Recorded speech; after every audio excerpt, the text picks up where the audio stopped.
Gracias, ya estamos aquí en Estrellas Tropicana y en este momento nos toca el turno con Huitzilin Adriana Morales y César Daniel González Madruga.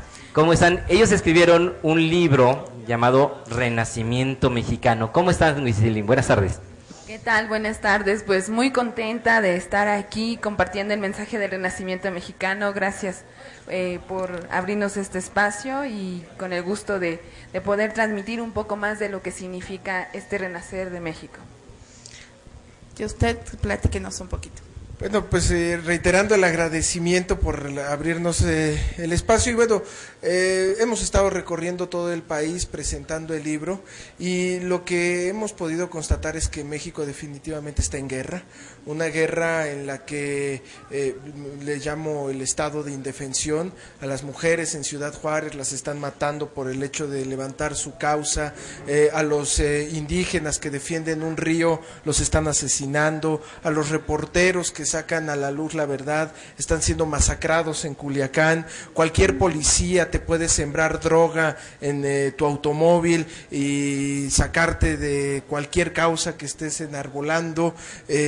Los políticos, lo que está en la mesa de la mayoría, pues son quien va arriba de las encuestas y puro lucimiento de egos. Y bueno, pues en medio de eso, a mí me ha llenado el corazón de esperanzas la madurez con la que la sociedad sigue enfrentando día a día lo que sabe que es correcto, porque a pesar de que saben lo que les puede pasar, no hemos encontrado un solo lugar y hemos estado desde Guatemala hasta El Paso, Texas, recorriendo todo el país.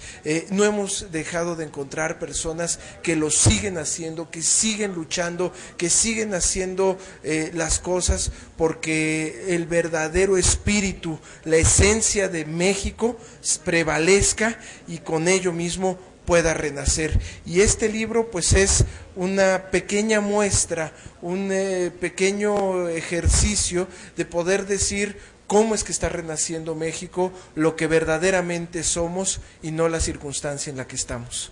Así es, yo creo que a veces perdemos de vista que somos más los mexicanos que trabajamos, los ciudadanos que queremos un país en paz, que los que lo que están perturbando, ¿no?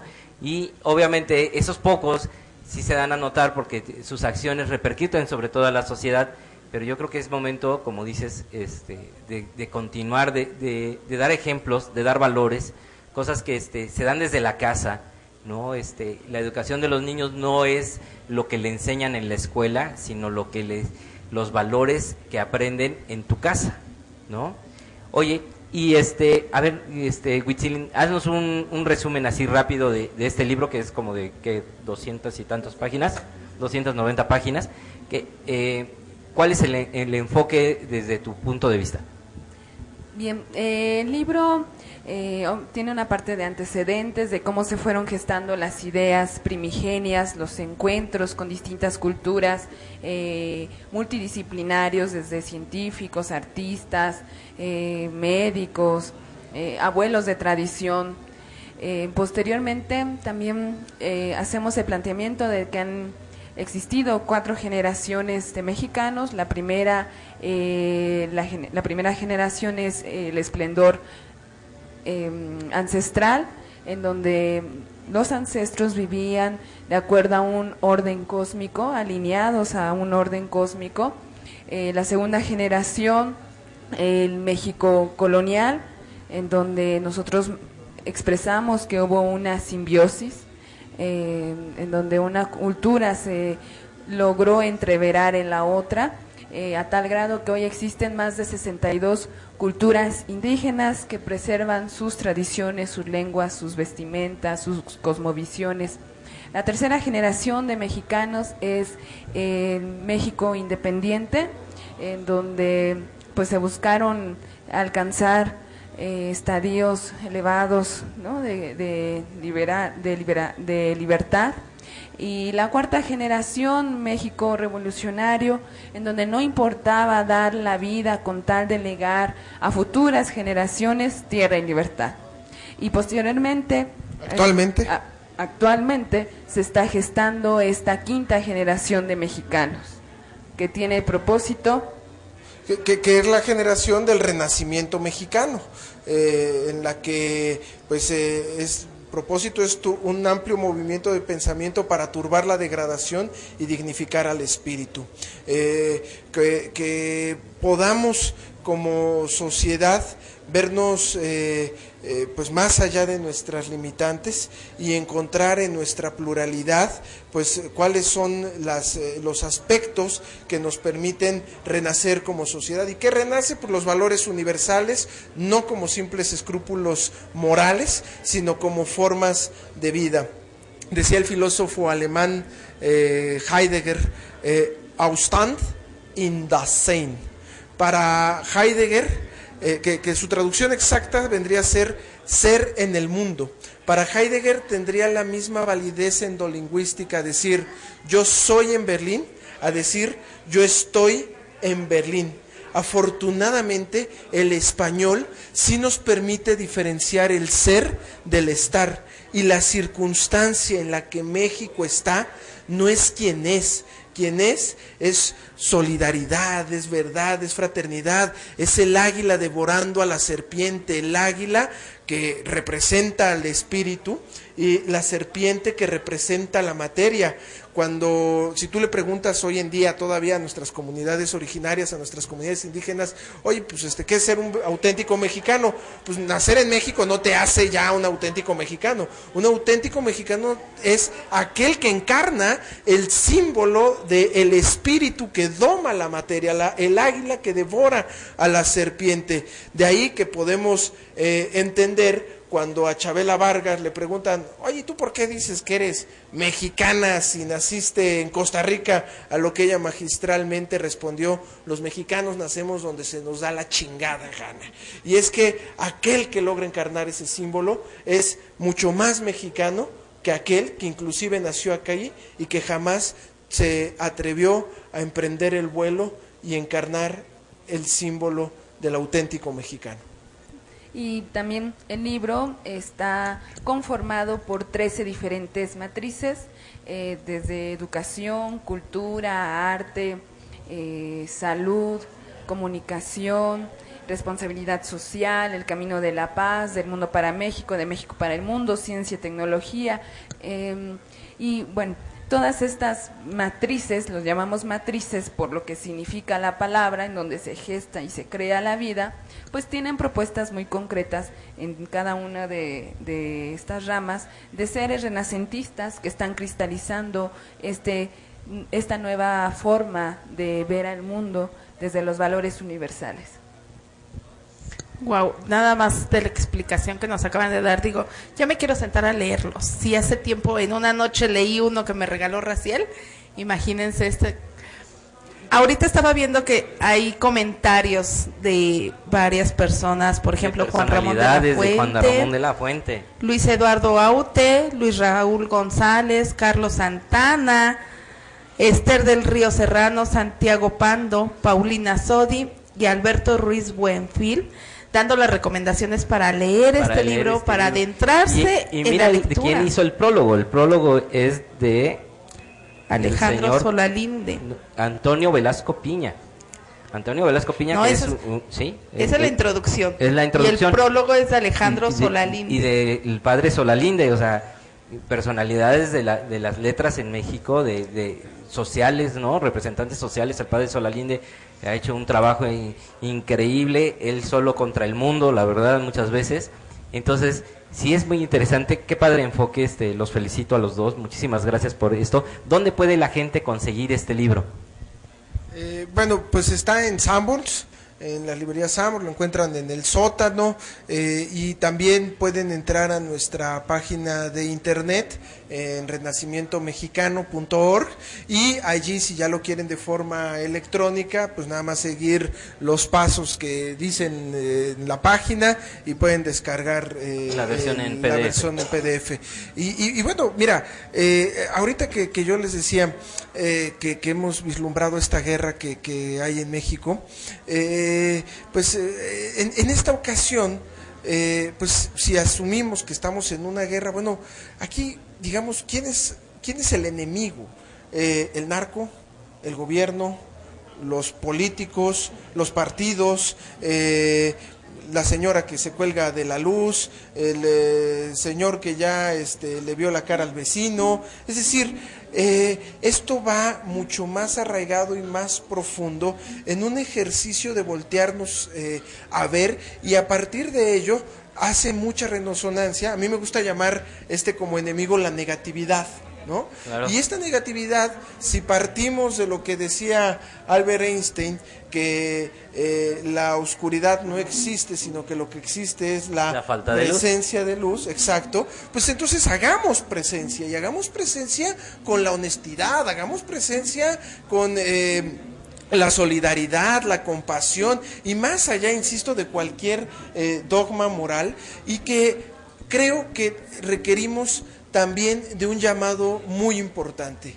El primero es: superemos nuestro complejo de inferioridad, del cual nos hablaba Leopoldo Sea.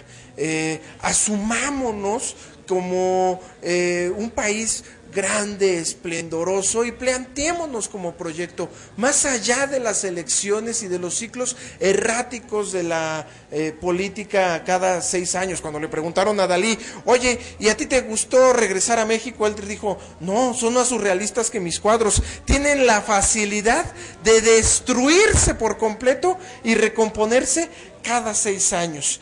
Veámonos más allá de eso. Es decir, cuando nos planteamos como un proyecto, es como una persona que quiere bajar de peso. Te planteas, a ver, en un año voy a bajar de peso. ¿Dónde tengo que estar a los 3 meses? ¿Dónde tengo que estar a los 6 meses, a los 9 meses? Sé que no lo voy a hacer de la noche a la mañana, pero sí, si vamos planteando distintas alternativas, pues sabremos que a lo mejor en un año ya bajaste los 10 kilos que querías bajar. Bueno, lo mismo en una construcción como sociedad. Dejémonos de creer que el problema se va a solucionar con la llegada de un nuevo partido, con la llegada de otro, o con la llegada de la nueva promesa, o con la llegada de la nueva máscara, de la cual nos hablaba Octavio Paz, sino que asumamos y vayamos construyendo. Bueno, a ver, para poder llegar en 12 años a este punto, bueno, pues entonces lo que tenemos que alcanzar como sociedad en este preciso momento, pues es esta alternativa. En la siguiente tendremos que haber evolucionado a eso, y así seguirnos viendo en un futuro, y no por vernos en el futuro perder el vivir en el ahora, sino vivir en un proyecto, en un constante hacerse en el aquí y el ahora. Perfecto, muchísimas gracias. Oye, pues es algo que hay que reflexionar. Yo creo que sí, los problemas están en uno y las soluciones están en uno, y cambiar nuestras formas de ver eso de que pues me paso el alto porque no hay cámara, me paso me le meto a la cola, o le echo la basura a mi vecino. Todas esas acciones desde la sociedad, desde el núcleo familiar, repercuten a la sociedad, claro, y si lo cambiamos, todo va a cambiar. Que hay un vigilante que no tiene que ser la cámara ni el policía, que bueno que pusiste, no, que soy yo mismo, o sea, aprenderme a ver más allá de mis límites, ¿no? Y ver que el que siempre se está vigilando y se está cuidando es uno a sí mismo. Mira, en Japón tuvimos la oportunidad de estar allí recientemente. Hay unos lugares donde están las frutas, un bote de dinero. Tú tomas la fruta, echas el dinero, si necesitas cambio, tomas el cambio y te lo llevas, ¿no? Yo les he preguntado en las conferencias que damos, oigan, ¿y ustedes se imaginan esto en México? No, ¿cómo? Se roban el bote y se roban la fruta y se roban todo. Bueno, los japoneses entienden que es mejor para todos, no solamente desde una perspectiva moral, sino que hasta económicamente nos conviene, porque la señora que pone ese lugar, si tiene que contratar a una persona que cuide las frutas, después una cámara, después ponerle una cortina, luego pagarle al policía para que pase cada determinada hora, y luego pagarle a los maleantes para que tampoco se los frieguen, pues todo eso, ese incremento de esos costos, no los va a pagar la señora que vende la fruta, sino que los vas a pagar tú como consumidor, claro. Y que lo que tú me estás comprando es mi miedo a ti. Así es. y que yo ya le incluyo dentro de mi venta. Entonces estamos comprando casi todos los días productos en los que ya le incluye el miedo a mí. Sí. Superar el miedo, pues es empezarnos a convertir. Mira, decía un filósofo alemán, gracias por permitirme hablar estos temas de forma tan amplia. Decía el filósofo alemán Spengler que el dinero es una forma de pensamiento. Una forma de pensamiento, inclusive tiene la osadía de llamarlo no tangible. ¿Sí? Pongamos un ejemplo. ¿Qué pasa si yo ahorita arranco una hojita de libro, le echo tabaco y me lo fumo? Solo mucho me dirán, oye, no fumes en un lugar cerrado. Pero ¿qué pasa si tomo un billete de $100, le pongo el mismo tabaco y me lo fumo? ¡Estás loco! ¿Qué te crees? ¿Cómo te vas a fumar $100? ¿No? Entonces, ¿por qué me dirían loco? Bueno, porque al billete de $100 le damos un valor, ¿correcto? Ajá. Y ese valor, ¿qué lo da? Bueno, hasta 1929, antes de la crisis en los Estados Unidos, era un valor de las reservas que teníamos en plata y en oro. Hoy en día se estima que hay el dinero que se encuentra en su mayoría es un dinero electrónico. El 94% del dinero existente es electrónico. Solo el 6% lo puedo tocar, el resto, ¿no? El dinero no tiene patria ni bandera. El dinero va allí a donde le conviene seguir fomentándose en esa forma de pensar. Y, es decir, ¿dónde estaba el dinero que se encontraba en Beirut hace 60 años? ¿Desapareció?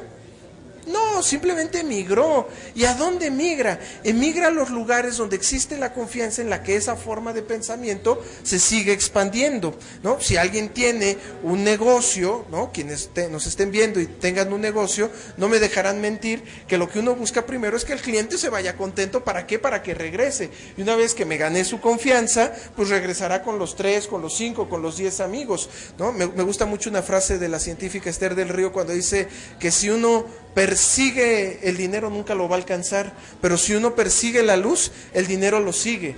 Entonces creo que como mexicanos, en lugar de estar empecinados en ver cómo le vamos a hacer para obtener dinero para nuestro desarrollo y progreso, pues persigamos la confianza, que nos volvamos un país confiable y que los valores nos permitan tener las fortalezas al interior de la construcción del país, insisto, que siempre hemos sido del gran espíritu mexicano, y que el México del Renacimiento es aquel en el que se puede ser chingón sin chingar a nadie.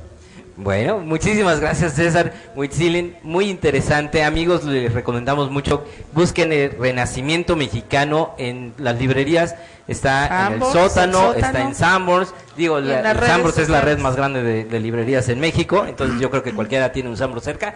Búsquenlo, es muy interesante el planteamiento. Muchísimas gracias por habernos acompañado esta tarde, les agradecemos mucho. Muchísimas gracias. Bien, amigos, pues muchísimas gracias. Vamos a un pequeño corte, vamos a cerrar con